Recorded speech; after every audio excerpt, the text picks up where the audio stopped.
Gjatë seancës së shkuar në parlament ne patëm një debat të gjatë për çështjet e integrimit. Patëm një debat gjatë për faktin që opozita është lënë jashtë këtij procesi. Sot, jo vetëm opozita, por edhe qytetarët shqiptar, për transparencën që duhet të ketë në këtë proces.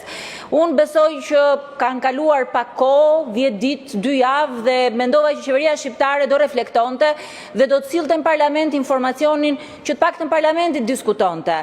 Në Serbi, pozicionet negociuese publikohen një javë mbasi ato diskutohen me komisionin. I gjithë procesi i negociatave është një proces i hapur dhe transparent. Sot qytetarët shqiptar nuk kanë asnjë informacion se çfarë ndodh me negociatat. Qytetarët shqiptar nuk kanë asnjë informacion për pozicionet negociuese. Parlamenti nuk ka asnjë informacion se cilët janë detyrimet ndërmjetëse. Deputetët nuk kanë asnjë informacion për detyrimet ligjore që duhen plotësuar dhe periudhën kohore.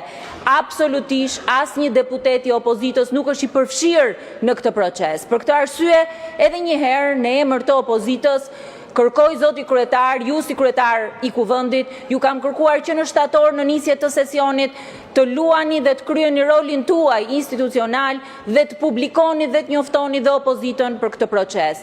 Në mënyrë të vijuar kemi kërkuar publikimin e ligjeve, në mënyrë të vijuar kemi kërkuar publikimin e pozicioneve negociuese, në mënyrë të vijuar kemi kërkuar që të ketë informacion dhe transparencë.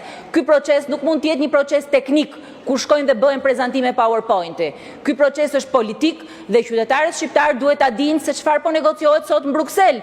Qytetarët shqiptar duhet ta dinë a ka apo jo pengesa sot në Bruksel. Qytetarët shqiptar duhet ta dinë cilat detyrime qeveria shqiptare ka marrë angazhim për të kryer dhe nuk i ka kryer.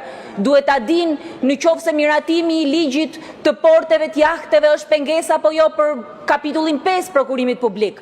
Në qoftë se është pengesë për kapitullin 27, në qoftë se është pengesë për kapitullin 14. Qytetarët shqiptar duhet ta dinë në qoftë se mosvotimi i imunitetit të ish-zëvendës kryeministres është bërë problematik dhe është diskutuar atje apo jo.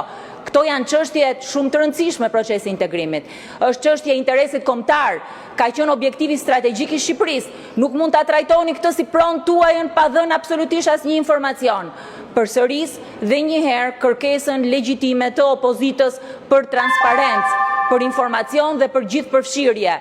Duhet patjetër që sot këto tema t'i kemi në parlament.